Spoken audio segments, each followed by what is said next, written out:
Salut à tous et bienvenue à Deep Dive. On s'attaque aujourd'hui à un sujet qui a beaucoup fait parler ces dernières années. Le potentiel des plantes pour combattre le Covid-19. Ah, les plantes surf. Ouais, Une source de remède, hein? exactement. Parfois un peu oubliée à l'ère moderne. Ouais, on se tourne souvent vers les médicaments. Mhm. Mais la nature nous offre aussi des solutions. Mhm. Et pour ce Deep Dive, on va se baser sur une étude scientifique D'accord.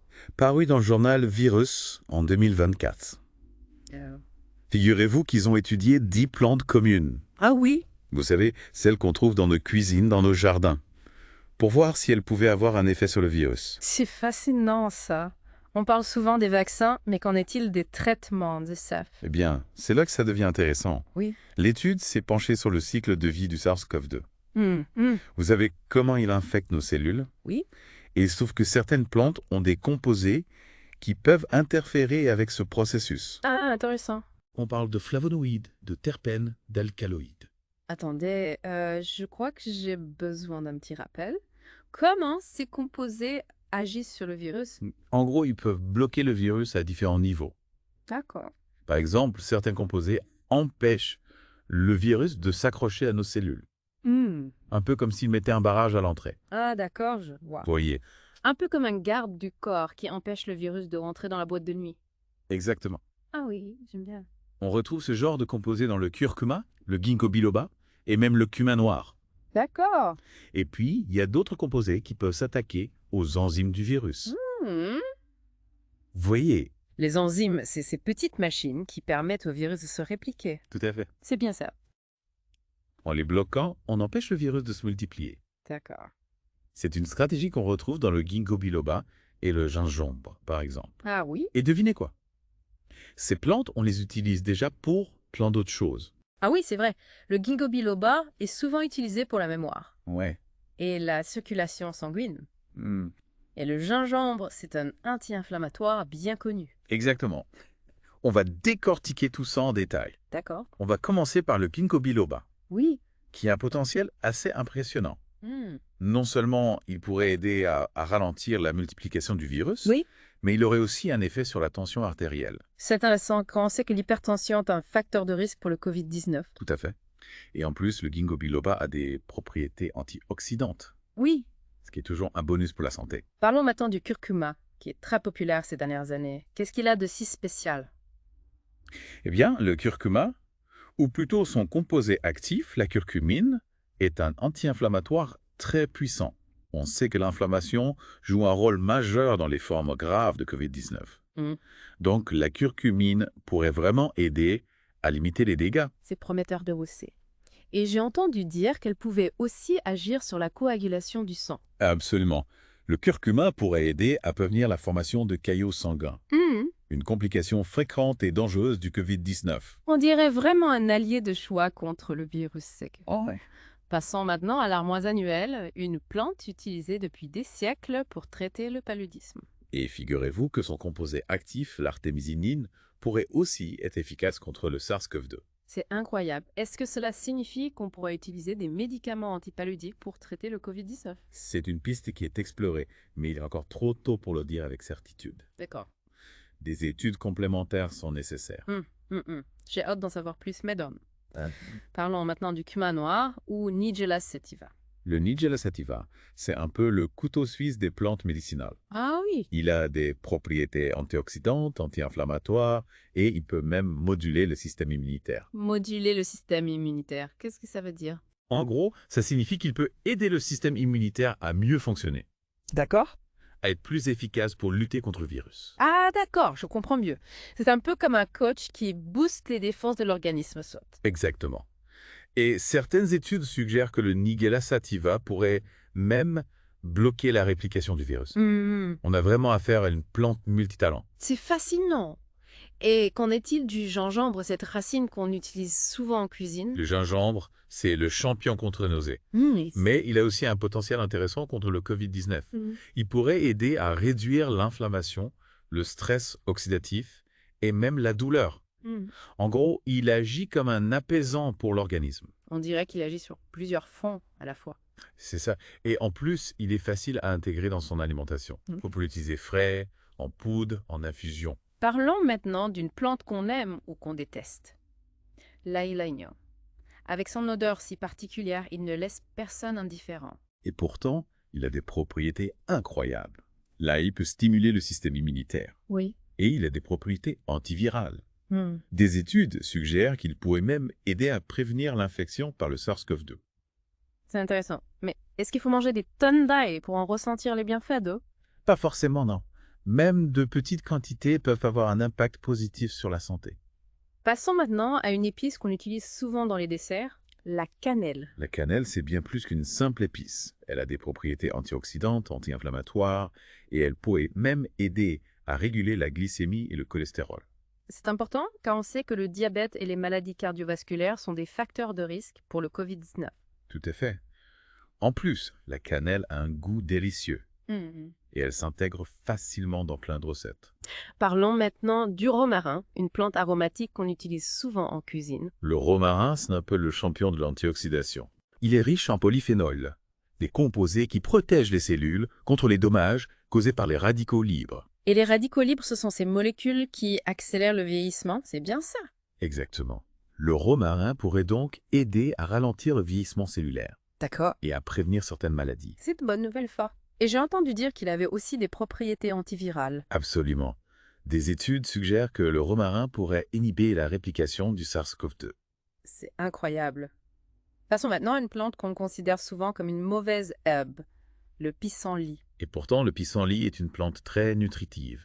Il liche, il est riche en vitamines, minéraux et antioxydants. Ah oui? Et des études ont montré qu'il pourrait avoir un effet antiviral contre le SARS-CoV-2. C'est étonnant. Comment ça se fait, ce temps? Eh bien, il semblerait que certains composés du pissenlit puissent empêcher le virus de se fixer aux cellules. C'est une découverte prometteuse.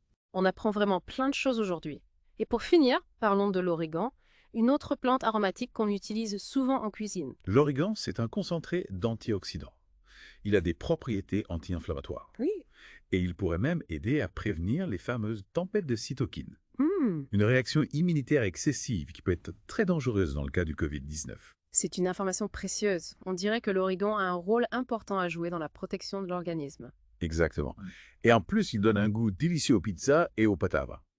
Alors, si je résume bien, toutes ces plantes ont un potentiel intéressant pour lutter contre le Covid-19. Mais est-ce qu'on peut les utiliser sans danger? C'est une excellente question. On va en parler plus en détail dans la deuxième partie de cette plongée profonde. On a vu que ces plantes ont un potentiel intéressant. Mais comment est-ce qu'elles fonctionnent exactement? Ah, c'est là que ça devient passionnant. Oui, chaque plante a sa propre façon de contrer le virus. Certaines agissent comme des boucliers, d'autres comme des saboteurs. Ah oui! Prenons l'exemple du ginkgo biloba. Oui, on a dit qu'il pouvait ralentir la multiplication du virus. Exactement. Et ça, c'est grâce à un composé appelé l'acide ginkgolique. En gros, il bloque une enzyme essentielle à la réplication du virus, la 3CL-Pro. Imaginez un peu. C'est comme si on enlevait une pièce maîtresse au moteur du virus.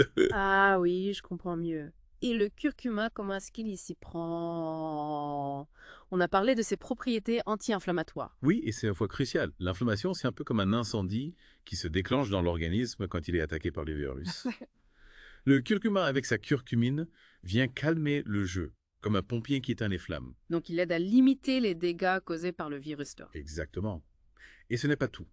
La curcumine pourrait aussi empêcher le virus de s'accrocher à nos cellules. C'est comme si elle mettait une couche de téflon sur nos cellules pour que le virus glisse dessus sans pouvoir s'y fixer. C'est une image qui parle. Et j'ai lu que le curcuma pouvait aussi agir sur la coagulation sanguine.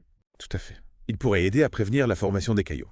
Un problème majeur dans les cas graves de Covid-19. Franchement, le curcuma, c'est un peu le couteau suisse de la santé. Passons maintenant à l'armoise annuelle. Cette plante qui a fait couler beaucoup d'encre pendant la pandémie. Oh oui?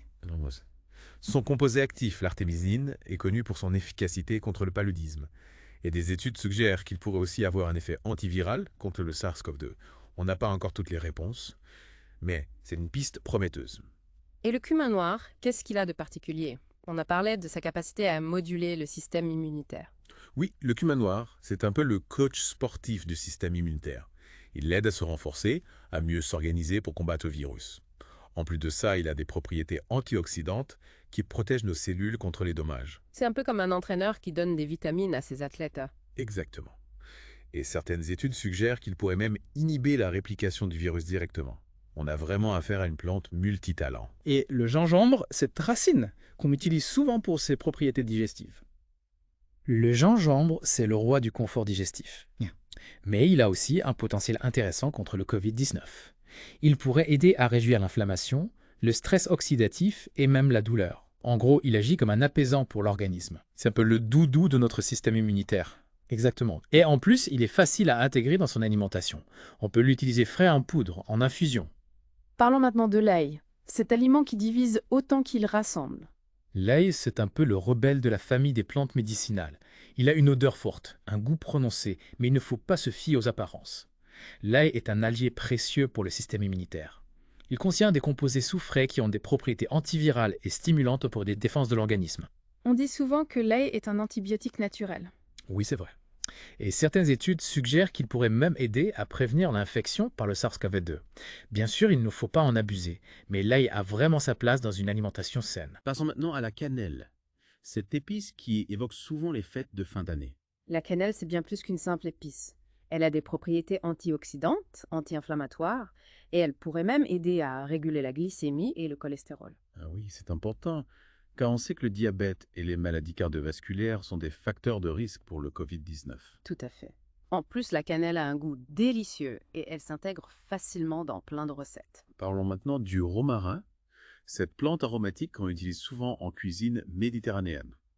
Le romarin, c'est un peu le champion de l'antioxydation. Il est riche en polyphénols, des composés qui protègent les cellules contre les dommages causés par les radicaux libres. C'est comme une armure pour nos cellules. Exactement. Hmm.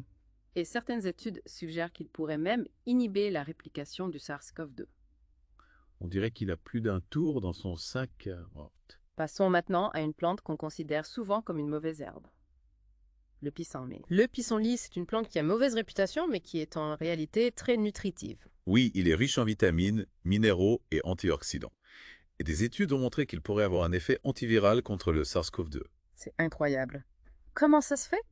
Eh bien, il semblerait que certains composés du pissenlit puissent empêcher le virus de se fixer aux cellules. C'est une découverte prometteuse. On en apprend tous les jours. Et pour finir, parlons de l'origan. Cette plante aromatique qu'on utilise souvent dans les pizzas. L'orindo, c'est un peu le super-héros des plantes médicinales. Il a des propriétés anti-inflammatoires, antioxydantes, et il pourrait même aider à prévenir les fameuses tempêtes de cytokines, une réaction immunitaire excessive qui peut être très dangereuse dans le cas du Covid-19. C'est impressionnant. On dirait qu'il a vraiment tout pour plaire. Exactement. Et en plus, il donne un goût délicieux aux pizzas et aux pâtards. Alors, si je résume bien, toutes ces plantes ont un potentiel intéressant pour lutter contre le Covid-19, mais est-ce qu'on peut les utiliser sans danger? C'est la question 1 million d'euros. On va en parler plus en détail dans la troisième partie de cette plongée profonde. Bon, on a vu que ces plantes pouvaient être de véritables super-héros. Mais comme tout bon film de super-héros, il y a toujours un petit millier. Ah oui, c'est important de nuancer un peu le tableau. On s'est beaucoup enthousiasmé sur les promesses de ces plantes, mais il faut aussi rester réaliste et bien comprendre les limites de la recherche. Justement, parlons-en. On a évoqué beaucoup d'études prometteuses, mais est-ce qu'on peut vraiment dire aujourd'hui que ces plantes sont efficaces contre le Covid-19? Alors, soyons honnêtes, la plupart des études qu'on a citées, elles sont encore préliminaires. Elles ont été menées in vitro, c'est-à-dire en laboratoire, sur des cellules. Or, ce qui fonctionne en laboratoire, eh bien, ça ne se traduit pas toujours par des résultats concrets chez l'humain. C'est un peu comme un gâteau. Ah oui. La recette peut avoir l'air délicieuse sur le papier, mais il faut le goûter pour savoir s'il est vraiment bon. Donc on ne peut pas encore crier victoire et se ruer sur le curcuma ou le gingembre. Exactement. Pour ça, il faut des essais cliniques Hmm. rigoureux sur un grand nombre de patients pour confirmer l'efficacité de ces plantes contre le Covid-19. Et pour l'instant, eh bien, ces essais, ils manquent encore. Prudence et mère de sûreté, donc.